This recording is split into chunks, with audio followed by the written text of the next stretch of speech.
Okay.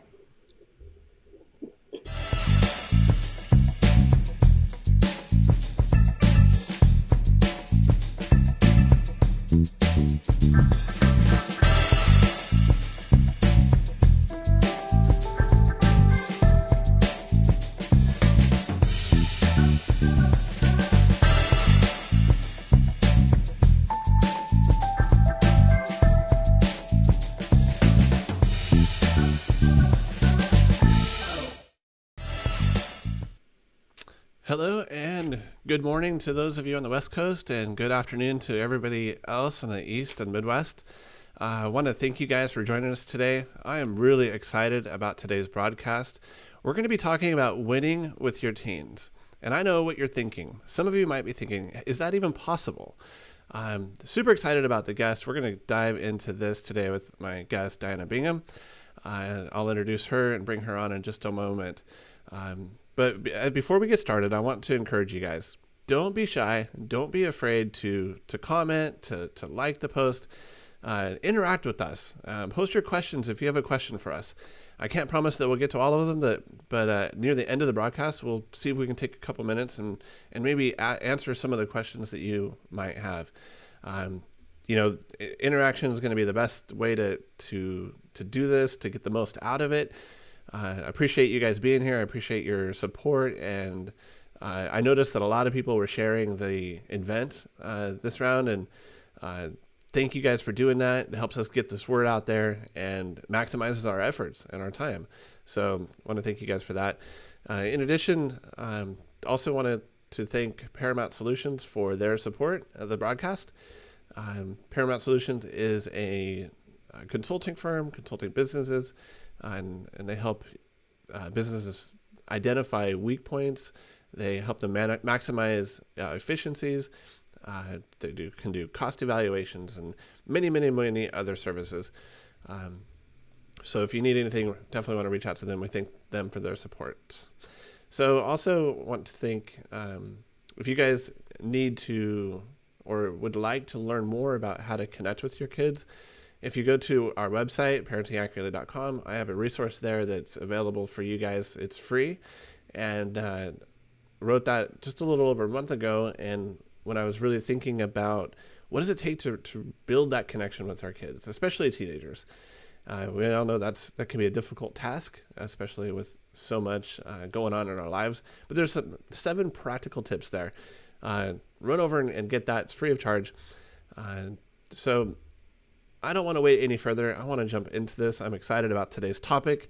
And if you guys are watching, tag a friend. If there's somebody that you know, a family friend, tag them, put them in the comments, and that'll show them, let them know about this broadcast. And definitely hope that it'll bless you guys. So without any further ado, I want to welcome my guest, Diana Bingham. Thank you for coming back on. Yeah, glad to be here. You were actually the first guest that I had outside of just the initial discussion and when I shared about what Parenting Accurately was about. You were the first guest on. We had a lot of fun. Thank you for coming back. It's going to be an amazing 45 minutes, hour, whatever long it lasts. I know that this is something that's really big on my heart, and I know at one point in my parenting journey, I didn't think that winning with our teens was even possible. Yeah, and that can and I, be tricky. right? So for any of you out there that might be thinking or even laughed at the idea of winning with your teens, I want to encourage you that it is certainly possible, but not only possible, it's necessary. It's necessary that we get in the race. And I was thinking about something before we started this, is that there's no way to win if you're not running.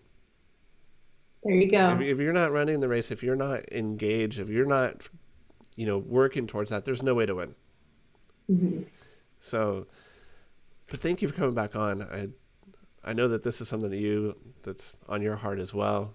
And I just want to open this up now and let's have this good discussion. Yeah, I think what you said right there was really profound. When you think about, like, you can't win a race if you're not even running. you're going to lose by default. And so I think that's really important to keep in mind that, but sometimes I think parents just don't know what to do, especially when they're dumbfounded. They're having illogical arguments with their teens. Like there's no Yeah. rationalizing anything with them. You can't win, is what you feel like. You're between a rock and a hard place. They're constantly arguing. They're ungrateful. They're whatever.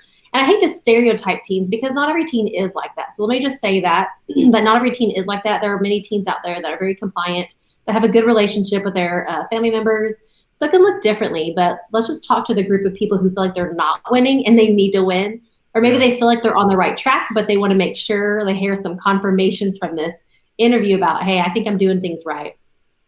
I think part of like adolescence that we have to keep in mind is that developmentally they're going through a stage of life where they're trying to separate themselves and figure out who am I in the world. When they're younger, they want to fit in, they're learning about themselves or trying out new milestones and things like that. But when you have a teenager, they're trying to practice being an adult. And so they're gonna balk at some of your rules. It's really important as a parent to keep that in mind. They're trying to set aside like your rules and values and learn what are my rules and values that I have for myself. But they have to still function in a world where there are rules enforced. That's a really hard stage for kids to go through. Right. And so I think it's important for us to keep that in mind whenever we have teens in the home, is that like, this is just a normal part. They're going to try to fight for independence. The parents that survive at best, that actually thrive through that, are ones who recognize that and they allow freedoms, obviously freedoms that kids have earned, that they've demonstrated responsibility in. But it's usually parents who are very intentional to teach kids certain things. So, for example, when you have a teenager, one of the things, a milestone for adolescence, is learning how to drive. So I Right. know some families where they've had a lot of headbutting with their rebellious teen. And so one of the things they put on hold was training them how to drive a car. Now, if you have a kid doing drugs and all, that may not apply to your situation. But for the most part, if you have a teenager who's just defiant, maybe not turning in homework, you still want to get them the ability to learn how to drive. So maybe you don't give them permission to ride behind the car all the time, but you want to at least, that's a developmental milestone. If you skip that because you're trying to withhold it from punishment, because of punishment purposes, then what's happening is you're delaying certain milestones that they need to still be making in the process. And so still allow them freedom, still like be intentional to teach them. Now, if I want my child to learn how to drive, here's what I would do. I would sit down with them and talk with them about Mm. what's safe, what's okay, what's not okay. And then I would model it. The same is true with anything else with parenting a teenager or any other age of kid, is to be really intentional. Like what does it take to have a healthy teen? I got this advice once from a mentor of mine many, many years ago. She told me one thing that she likes to do with teens is she'll talk with the parents and say, what are the things that you want your child to learn or know how to do by the time they're 18? And make a list as Mm. parents. So I want them to know how to do laundry, why we separate hot whites from cold colors. I want them to know how to change a flat tire safely, especially on the highway. I want them to learn how to do basic self-defense, whether they go to college or not. So there's different kinds of things like how to cook, how to make and keep good friendships. But then you also sit down with your teenager and you say, hey, what are some things that you want to learn by the time you leave the house? Maybe they say something really kind of silly and it's not like a serious developmental thing that parents are always thinking about. And they say, I want to learn how to do a double backflip. Awesome, let's put it on the list. And then you go through intention, like, okay, so now you're 13, you're 17, however old your teen is, then you want to be intentional to break it apart. Like where's my kid at? Like where are they at? What do they already know how to do? And where am I lacking as a parent on teaching them? And so now you have a direction that you're pushing towards. Now, when you teach your kid how to do laundry, you don't want to make it punitive, and you don't just be like, all right, you're on your own. There is a modeling going on. It's like a rite of passage, but you just make it enjoyable, whether you put on music or whatever, you make it fun. I think we forget how to have fun sometimes as parents Yeah. because we're exhausted. You have more than one kid in the home. Maybe you have a special needs kid, and it requires a lot of time and energy that you get leftover version of you for the other kids in the home. I mean, this is reality. Like we have a hard time having enough energy to make things fun and playful. And when you have a teen who tends to be resentful or angry or irritating, then guess what? You as a parent, you have emotions you need to check into, and you're going to have resentment. Now, that's like one of the biggest things I've been thinking about over the past couple of months is what do you do when you as a parent, you have resentment in your heart? And so I work with several different families who have teenagers that are rebellious. That's just comes with the territory of being a clinician. And so one of the things that I talk about with some of the parents I work with is even though your child is struggling with managing their emotions, learning to respect authority, take responsibility for the decisions, one thing that's your responsibility as a parent is learning how to balance your heart so you're not carrying in resentment. So when you punish that fifth time, now it's filled with emotions, and now we're like escalating the fights here. And that's a Yeah. really difficult task that parents have to learn how to do. So how do I heal my resentment, have my mercies new every morning, and learn how to engage my teen in a different way? So I think those are just some of the things I think of, like, how do you win with teens? Yeah. I also think about, like, make it fun. And when you're bitter, when you're exhausted, like, it's hard to have fun. I think adults, I think sometimes we struggle with knowing how to play still. I mean, I do. I'm a play therapist, and I love being playful. But there are times when I'm just tired. I mean, my kids get leftover version of me sometimes too. I'm like, Yeah. I'm done. We'll play tomorrow. Or maybe I give like 5 minutes and that's it. So self care is really important. You're never going to crush it all the time, but learning how to engage your teen through something that's fun. Now, what's fun for you and me may not be fun for the teen, and so that's going to be a difficult challenge as well. Like, I remember when my kids were really little, they'd want to play dolls, and I'd be like, I don't know if I can muster up the energy for this one. And so there are some things that's going to be harder for us to do. But if we can learn just to humble ourselves, be like, you know what, this is how my kid connects and has fun. I need to join their world. So then do that. So maybe if a teen who's into video games and that's all they do because they haven't learned how to socialize in other areas. So that's an area of growth for sure that we want to address at some point. But start talking about the video games. Maybe they don't want you to join their video games because you're super lame as a parent in their world. And so, but maybe you talk about it. Maybe you study and research it and you learn about the terminology and the levels and the whatever. And you just start talking about it with them. And you seem interested. That's a place to start. There's even a saying, rules without relationship equals rebellion. And so what that's really saying is if we're spending most of our time as adults, as parents, enforcing discipline and rules, but we're not spending a lot of time doing relational things like shopping with our kids, having fun, doing games, going out for a walk, whatever that is, then we're really going to have a difficult time winning with our teens, because the way they connect is through fun. That's why they tend to test limits and rebel. Like, they're trying to have their version of fun. They're trying to figure out what fun really is. And so if we can create an atmosphere where there's playfulness, but there's structure, I think that's going to help out and go a long ways with building a good relationship with our children. Yeah, for sure. I noticed whenever I take the time to, get into their world, they light up. Everything Yeah. changes. Like, suddenly, like, guards come down, and then they just enjoy that time, and that makes a huge difference. Yeah. There was one time I was spending with the Lord just in prayer, and you said something that made me think about it. You said, let their guards down. Hmm. And there's like this idea so I'm an inner healing prayer minister. And the model that I was trained in learning how to use prayer to help people heal from emotional trauma is one of the things, the concept is how we have this guardian, this protector of our heart, which is important because it's biblical. It's Proverbs 4:23, guard your heart for all of life's issues flow through it. So the Lord has created that in us. But sometimes we pull up that defense mechanism in unhealthy ways. And sometimes our teens have, like, you can tell they're blocking. They call it Hmm. mind blocking, in the counseling realm, but you can just feel like I'm not getting anywhere. Like, they're hard hearted, they're strong willed. You can say it a number of different ways, but that's what that is. It's the guardian has popped up. And then what you want to do with that is you want to figure out, like, whatever I say to my teen then, or whoever it is I'm talking to, I'm not going to get through to that person while their guard's up. With logics and rules, the way Hmm. you get the guard to go down is by loving and serving and building relationally. As the Lord showed me, I was like, Lord, like, he showed me something about, like, he gave me this picture of, like, him washing feet, and I remember, like, okay, I remember that biblically, like, Jesus washing his disciples' feet. And he told me in my spirit, he was like, Diana, that's one way of letting the guard down. So as we're serving our kids and humbling ourselves even before them, because sometimes we get irritated with them and we're just like my rules or the highway. And we have to be careful not to be like that and go on a power trip, although sometimes they can irritate, us. Hmm. And so part of it is to like learn how to just serve and love. Doesn't mean you don't give consequences, but you don't have to give and enforce consequences in a rude way. So that's a parent issue. Like, how can I deliver love and consequences and things like that in a way that honors my teen so they can save face? And it's a struggle. You have to constantly be maintaining like your self-care. It's an ongoing struggle. Right. It's like they have to be synchronized. Yes. Constant, like the self care, caring for your children.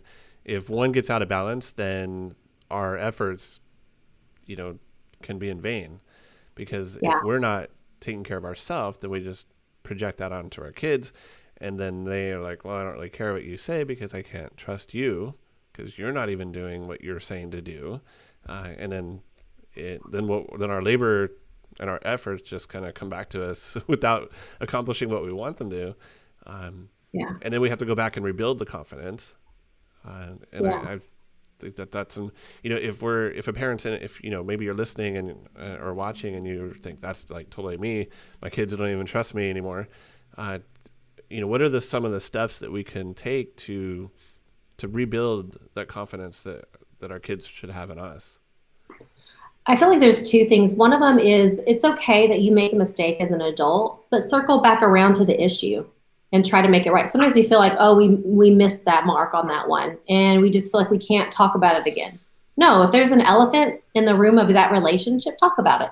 So Yeah. just go over to your teen and say, hey, I just want to let you know, like, I've been thinking about the other day, the other week, the other month, last year, whatever it was, and say, and I'm so bothered by how I handled that.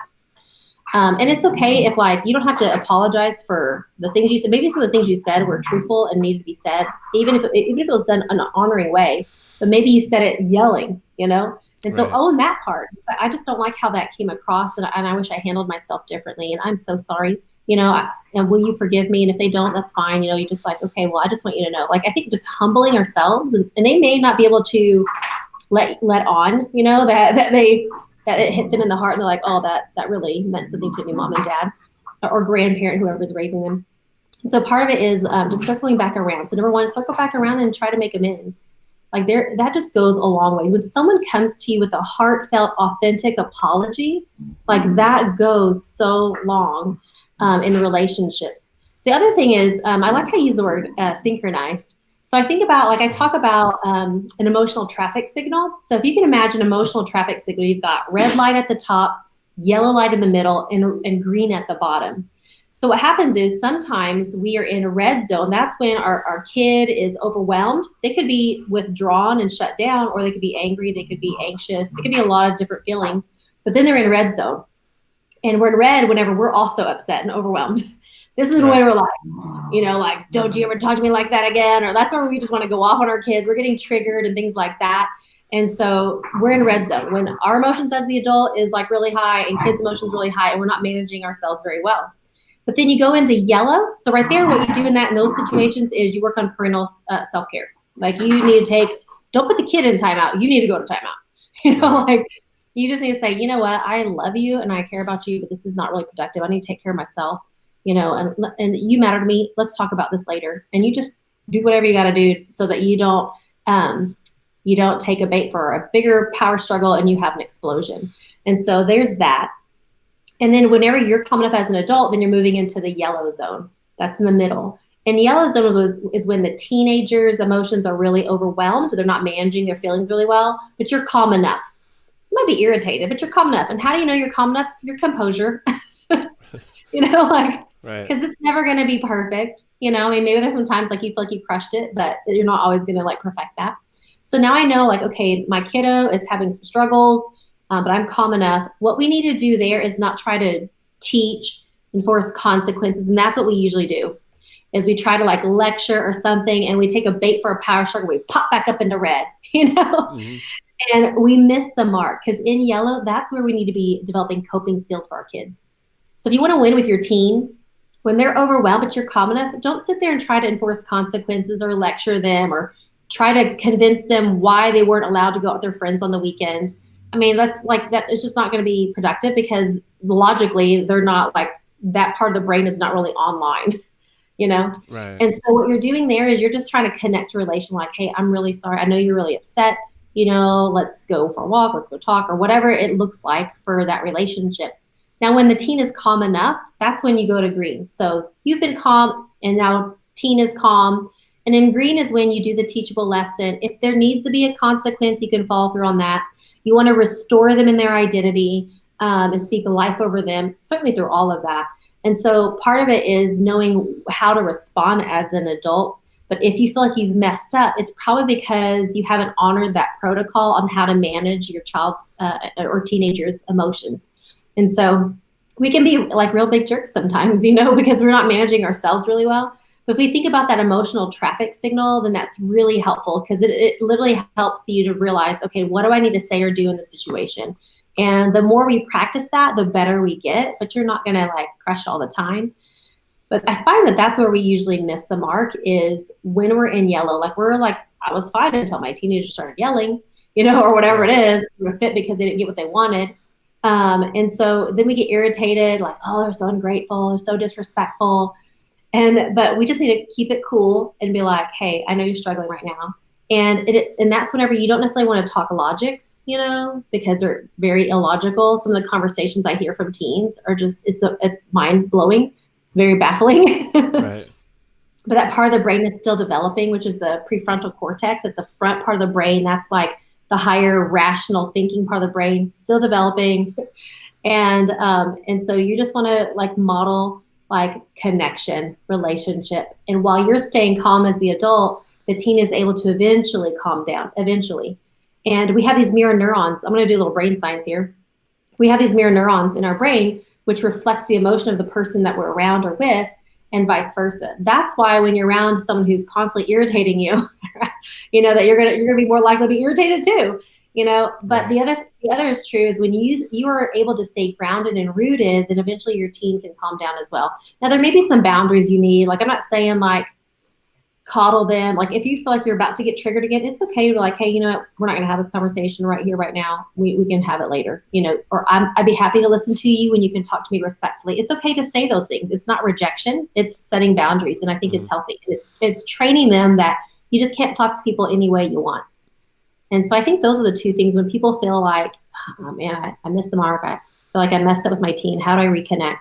Circle back around, make the repair to the relationship, humble yourself, like that relational love and affection, like that Yeah. washing of the feet, that serving, that's going to be really helpful to reconnect. Right. I think it's really easy to miss that mark when, especially as a guy, as a dad, like, I want to parent to the logical, teenager. But that obviously doesn't work very well. And so like learning to parent to their emotions, kind of like through their emotions into their heart, is like the way to get action, the way to get a Yeah. response. But if you only talk to them logically, and you're trying to get to their heart. So the whole idea here is to get to their heart, right? I think that's Mm-hmm. how you win with teens, is that you have to establish that heart to heart connection.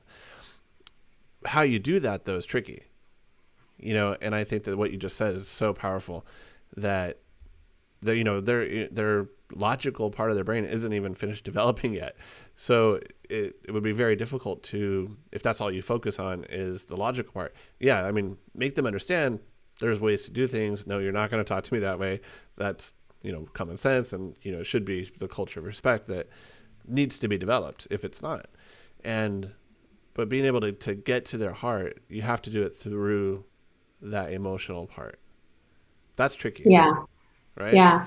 And it's not common sense for everyone. I think sometimes parents can take that bait and allow their kid to talk to them certain ways because they're used to it, maybe, Right. or they're able to be really good at tuning out the irritation and getting to the kid's heart, but at the same time they're failing to retrain the kid. So there That's is right. a place for logics, like I 100% agree with what you said. There is definitely a place for logics. We just have to not start there. So we start with attunement. You start with attunement, and then you go into like, but we don't do this.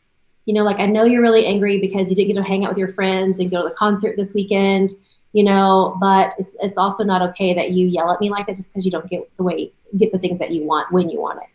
Right. and so you can either do this next time when you want to ask, for something, or you can do this next time. So you just kind of rechannel it and you apply the logics, but you start off with like attunement. That's validation. That's like, I hear you. Here's how it works. Like when we are trained in like child therapy, there's like a whole lot of different there's a platter of training we can attend. And one of my favorite trainings was on a limit setting with kids, like difficult kids. And not that I just love work. I actually really enjoy working with difficult kids. But I don't want to have the 30 every week. Right. But one of the best trainings I had was like talking about limit setting, and they use an acronym called ACTS. And so it's ACTS. So you start with A. A is acknowledge the feeling or the intention behind the behavior. So you're saying like, I know you really wanted to go to the concert. I know that's just the example in my brain. And Mm-hmm. so, or you could say, I know you're really disappointed. So name the feeling word, the emotion that the kid's having, because you're helping them. We have thoughts, you have thoughts about your thoughts. We want to develop our children's insight and awareness. Like, hey, that's how I'm feeling right now. That's what's happening. Or yeah, you do get me. Because sometimes we get our kids, but we don't convey it. And so they don't feel heard. And so they'll keep arguing. Any person who repeats himself again and again and again is because they don't feel heard. And so Right. it's really good to repeat that and say, okay, see, what you're saying is you're really upset because you didn't get to go here. Yeah, I get that because you really want to hang out with your friends and you're really disappointed. So you do the A, the acknowledgement of like, yeah, exactly. And because you're this and I hate you, And then you move into like C, which is communicate the limit or the rule. It's like, well, it's not okay that you ask to go somewhere by yelling at me like that. It's not okay that you assume that I would say no. It's not okay that you would sneak out to try to go, or whatever the situation is. Like you say, here's the rule that we do not break. It's not okay that you talk to grown-ups that way. You can't just talk to people however you want, especially if you're asking for something. That's not very smart. Because in this household, if you throw a fit for something because you want to obtain something, you're just not going to get it. And so whatever that looks like, we want to establish a rule. That's where the structure and the logics can come in, but they need some help. And so you're attuning, right? You got that attunement. You acknowledge the emotion or the intention behind the behavior, like why they acted that way. Because every behavior has a function or a purpose. So we would just want to Yeah. rechannel that. And so then you're like, but we don't do it this way. So, and T is target two acceptable alternatives. So you can either come to me nicely and ask, or you can, whatever. So the alternative is something that's acceptable to you as the adult. So you can come to me again and ask, or you can take a break, until you calm down and then come again to ask, so you want it to be like that. Now, the alternatives are not like, so you have to follow the rule, not follow the rule. Please don't do that. A lot of people fall into that trap. It is Right. not a choice. You do not give it a choice whether or not they follow the rules. Like you have to follow the rule. Here are two ways you can follow the rule if you needed some options. All And right. then S would be state the final choice. If you choose, or since you choose to break that rule, you're choosing this consequence. And so you're not saying like, yeah, sure, break the rule. You're saying, well, if you choose that, that's the consequence you're choosing. I mean, so what you're doing is you're taking off the weight of responsibility off of you and putting it on your kid. So what happens as adults is we tend to wear the weight of our children's consequences because we care more than they do about some stuff, and they know it. Like they know we care more about their grades than they do sometimes, or that Right. we care more about like them being on time for school or completing their homework and trying their best or whatever. So they know that, and so whenever think about it, like you were hoping to like take them out somewhere, but because they kept blowing off their schoolwork, now you have to cancel plans. And you're like, oh, I hate punishment because the whole family gets punished, you Right. know? It's true. And so, yeah, so part of it is like, since you chose this is the consequence you're choosing. And we just have to eat the pain of that and just be like, well, I have to allow them to feel the weight of it. And so we want to dole out that consequence and follow through with it calmly as much as possible. Because if we're emotionally charged and we're saying it matters more to me than to you, and so we just kind of remove our emotions of it's like, oh, that's your choice, you know, cause and Yeah. effect. I mean, you don't have to be indifferent and like a jerk, but we definitely Right. want to like just be okay that they feel the weight of their decisions, and that's how they learn responsibility. Yeah. Yeah. So I think that validating, like you said, validating their feelings is important. Yeah, If we step in and we only want to just stay on a logical side and say, well, your feelings are wrong, even if they are wrong, or maybe we would love them to react a different way, but just to let them know, okay, I understand where you're at. Your feelings are not invalid. maybe they're a little higher and more intense than we would like them, but and then you go in through, like you said, and then go through that process. That's really Yeah. powerful. Yeah, That's and it can be a struggle too, if you, especially for parents out there who have teens who they're constantly feel like they're super ungrateful for all the things that you provide as a parent. And not only that, but they only point out the things that you do wrong. They never point out all the great things that you do, and they hold it against you. And they throw it in your face in the middle of an argument. Like they know your weaknesses. mm-hmm. Sometimes like some teens will end up doing all those things, and it makes it hard for you to want to even spend time with your kid. Like you don't really want to choose your downtime and hang out with them. Some parents are actually in that position. It's a really difficult, challenging thing. That's whenever you want to sit back, check in on your heart, get some self help for you, but then also just pray about it. One of the things I've learned is like you can literally just spend some time with the Lord and ask the Lord for how do you see my child? What's good in my child? How did you design them? The other thing is you can even try this where you're writing out like, man, my kid's bossy, they're this, they're that, and then find out like what's the flip of that. Not that it's like, well, they're passive. That's not what I mean. I mean, if you were to flip it as if it was redeemed, it was like, you know what was the purposes behind, why are they so strong-willed? It's because God created them to be able to make decisions in difficult situations. Like Esther, she made super difficult decisions, and that it could have cost her life. And so there's something good about a kid who's strong-willed. Or if you have a Yeah. bossy kid, it's like that's actually leadership. The reason they just don't know how to like incorporate people relationally into their design and plan and intentions. And so they haven't learned that skill yet. And that's part of like what we got to do as parents. So if you have features about your kid that's like driving you crazy and you're like, I got to win, like how am I going to win with them? It's like, well, Right. write down things that are driving you crazy and find out like, what is the flip of that? What is the design and intention that I had for my kid? And start calling that out. Because sometimes we get upset and we're like, oh, you're so bossy, you're so this, or, and we get frustrated. Or we start believing those things about our kids and we have hopelessness that we're never going to win. It's never going to get better. And it's like, no, like your kid is designed beautifully. And like the reason why they're so strong is because they're created to be able to be in situations and make tough decisions, regardless of what culture is telling them to do. Just right now they're listening to like unhealthy things. Right. And so those are good things that we need to look for in our children and comment on, like, I just love this about you.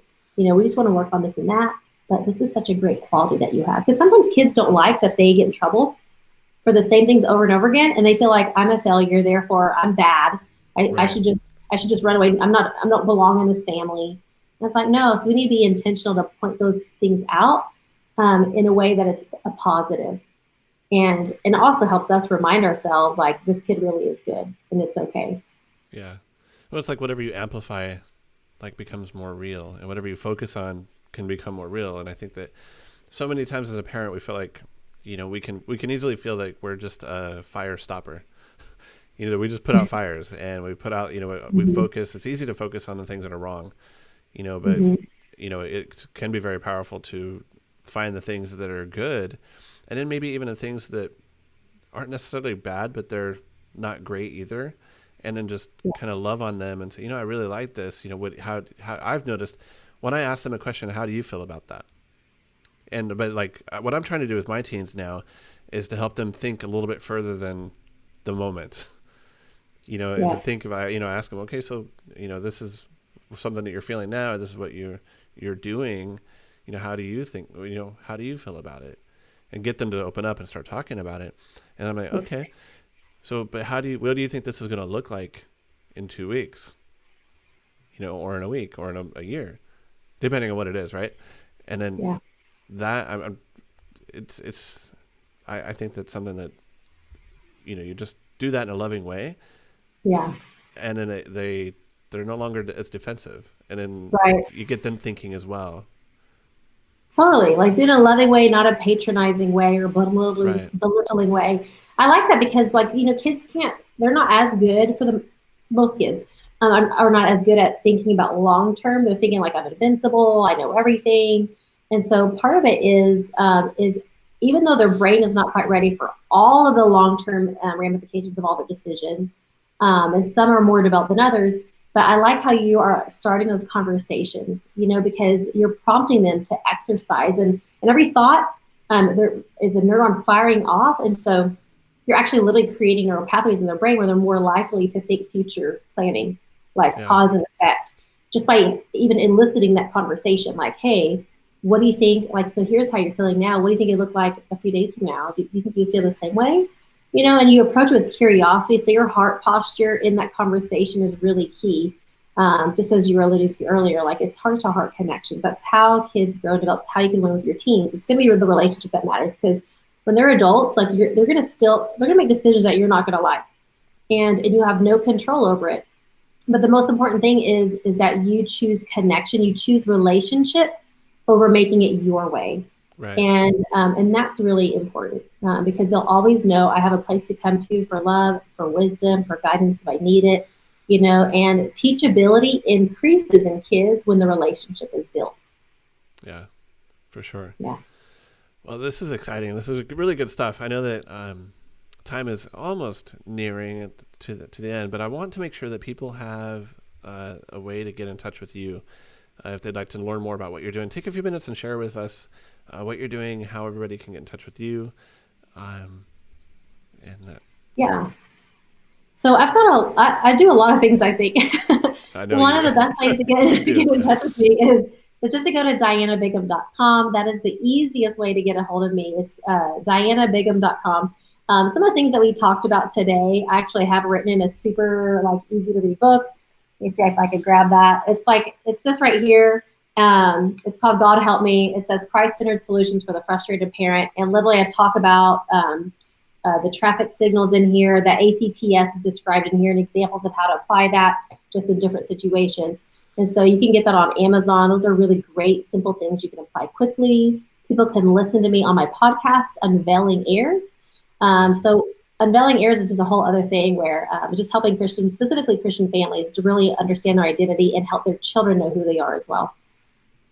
Awesome. Yeah, those are powerful. I'm familiar with that. It was you just finished up a challenge or finishing up a challenge. Yes. That I learned a lot. It was very good. That's good. So That's my jam to do that. Yeah. Yeah, definitely. Everybody, take advantage of this. I think this is really valuable stuff that you're putting out there that you have available. If you are in a place where you find yourself very, very frustrated with your teens, maybe your family is just not going the direction that you want it to, take advantage of this. We'll put the links of the places we mentioned in the comments, so everybody has access to that. That'd be great. And then you're also coming back with us in a couple days on Thursday. Yes, So that's 9 right. o'clock, 9 o'clock Pacific time. That should be 11 o'clock your time, right? Yep, 11 o'clock Central Standard Time. Yes. So I'll post that event also here today, and that way you guys can be aware of that. Set your reminders. I look forward to diving into this a little bit more. I know that there's families out there, and I know that I was one of those not long ago that I felt like I was failing with my kids. And, one of the things that I had to work through is like just that whole identity crisis, even of myself. I felt like surely things are not going the way they should, so I must be failing. And so that could be a trap also, right? You don't want to, understand where you are, and it's okay to assess where you are, but you don't have to stay there. Right. And then coming up with that plan, to get out and win with those kids. I think, I just want to say, I really feel like there's parents out there that you need to know that your kids want you to win. Mm-hmm. They want you to win with them. I believe that the inner child, the inner teen, they want to see their parents fight for them. They want to see them look for them. They want to see them try, even though they might have a little bit of a wall up, or they might appear like they don't care. They do. Yep. They do. On that point, even a lot of times we all will create our outer world to reflect our inner world. So some kids feel like you don't care about me. And so they'll, maybe unintentionally, but they'll create situations with their parent or authority figures so that they will reject them, because they think you're just going to give up on me or you don't care about me. And so they'll do things. And a lot of times they really, like, it's in their unconscious level. And so that's really important to know, that kids actually do want you to prove to them that you're willing to fight for them and that you're willing to love them through it all. Yeah. That's a powerful time. I want to continue on that topic on Thursday when we meet again. Sounds good. I think that's we're seeing like because our kids do behave in a way, and they set us up. They set us. I think they it's almost like they intentionally like you said, they create a situation or they create something to where they're going. It's almost a test to see what's going to happen, to see if Yeah. their feelings will be validated, or if you're going to show them something new. We all say things and behave in ways that reflect our beliefs. And Yeah. so if you're seeing a kid act a certain way, it's based on what they believe to be true. Wow. Well, I can't wait to unpack that more. That's going to be Yeah. good. Thank you so much, Diana, You're for joining welcome. us again. And we're going to see you very soon, just a couple days. All right. Thank you so much. All right, everybody. Just want to again, like, there's so much to go here. There's so much to cover, so much to talk about, but the time has gone by fast. And so again, on Thursday, 9 o'clock, we're going to be meeting again and continuing this discussion on winning with your kids, teens especially. So thank you guys, and we'll see you soon.